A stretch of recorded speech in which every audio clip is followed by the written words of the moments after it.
खूप वेळ झाल्यानंतर सुद्धा कलर तुमचा येत नाही, म्हणून तुम्ही काय करता, हीट देता. ठीक आहे, असं करू नका.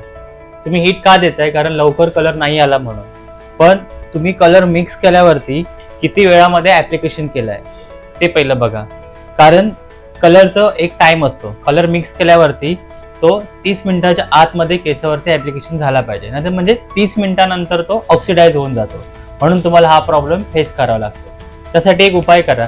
तुम्ही जेव्हा पण कलर बनवणार आहात त्यावेळेला तुम्हाला जेवढा कलर पाहिजे, तुमचं 15-20 मिनिटामध्ये ऍप्लिकेशनसाठी जेवढा कलर लागेल तेवढाच तुम्ही कलर बनवा आणि नंतरच्या ऍप्लिकेशनसाठी परत तुम्ही कलर बनवा.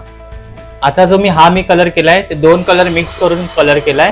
कलरचे शेड तुम्हाला खाली कॅप्शन मध्ये टाकेन आणि तुम्ही याचा रिझल्ट बघा. विदाउट ब्लीच हा कलर आहे.